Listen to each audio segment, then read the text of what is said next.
प्रिय छात्रों, हिंदी के इस शिक्षण सत्र में आपका हार्दिक स्वागत है।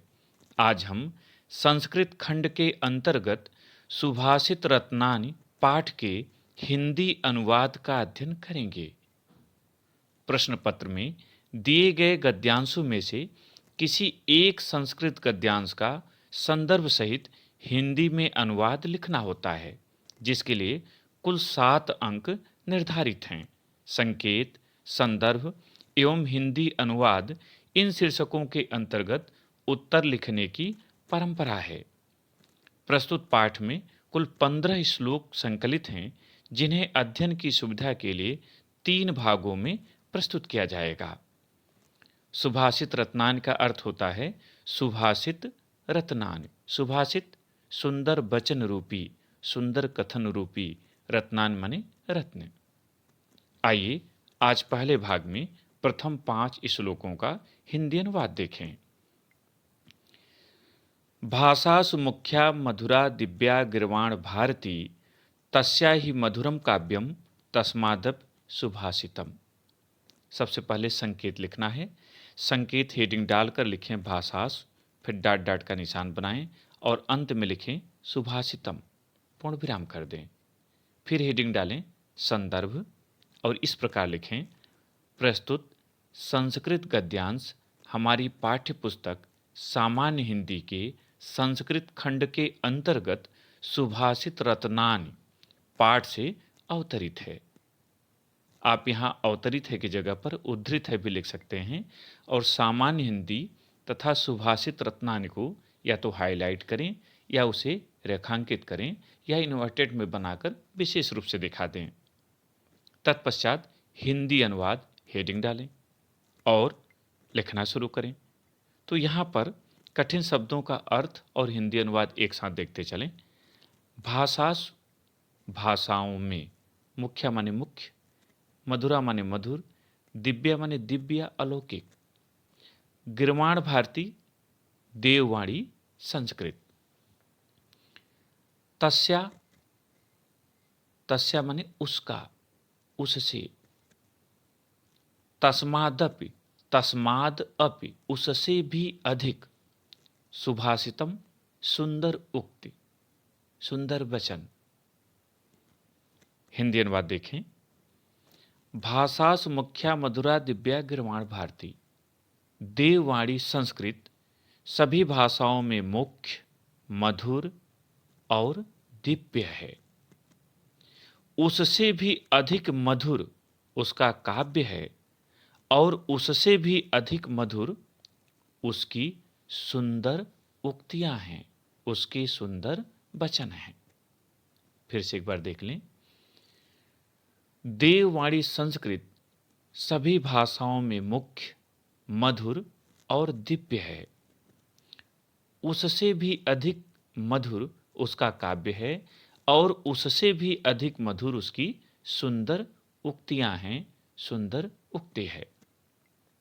दूसरा, सुखार्थिनः कुतो विद्या, कुतो विद्यार्थिनः सुखम, सुखार्थी वा त्यजेत विद्याम, विद्यार्थी वा त्यजेत सुखम।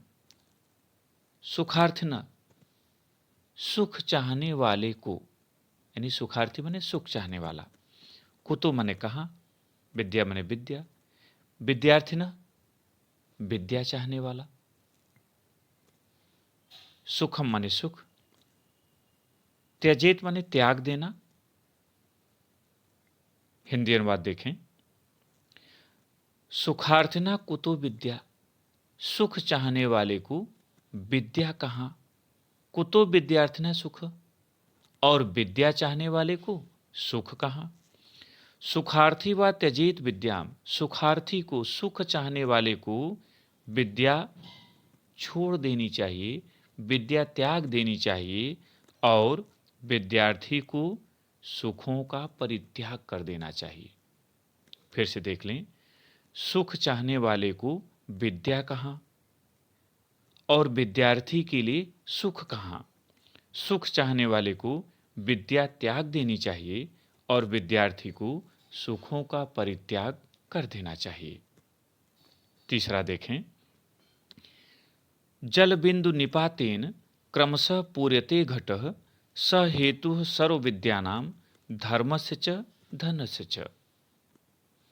जल बिंदु, जल की बूंद, निपातेन, निपात माने गिरना, गिरने से, क्रमशः धीरे धीरे, एक एक करके, पूर्यते माने भर जाता है, घटः माने घड़ा, स हेतु यही कारण है, सर्व विद्यानाम सभी विद्याओं का, धर्मस्य धर्म का, धनस्य धन का। हिंदी अनुवाद देखें। जल बिंदु निपातेन, जल की बूंद गिरने से, क्रमशः पूर्यते घटः, धीरे धीरे करके घड़ा भर जाता है, क्रमशः घड़ा भर जाता है। जल की बूंद बूंद गिरने से क्रमशः घड़ा भर जाता है। स हेतु सर्व विद्यानाम, यही सभी विद्याओं का हेतु माने कारण है, अर्थात सभी विद्याएं, धर्म और धन भी धीरे धीरे अर्जित होता है, अर्थात विद्या धीरे धीरे अर्जित होती है, धर्म का कार्य धीरे धीरे संपादित होता है और धन का संचय भी धीरे धीरे होता है। पूरा अर्थ हुआ, जल की बूंद बूंद गिरने से घड़ा भर जाता है, यही सभी विद्याओं, धर्म का और धन का कारण है, अर्थात विद्या थोड़ा थोड़ा करके धीरे धीरे अर्जित होती है, धर्म का कार्य धीरे धीरे संपादित होता है और धन का संचय भी धीरे धीरे होता है। चौथा देखें। काव्यशास्त्र विनोदेन कालो गच्छत धीमताम व्यसनेन च मूर्खाणाम निद्रया कलहेन वा। काव्यशास्त्र विनोदेन, काव्य और शास्त्र की चर्चा रूपी आनंद, विनोदेन आनंद, मनोरंजन, आप यहाँ चर्चा भी लिख सकते हैं।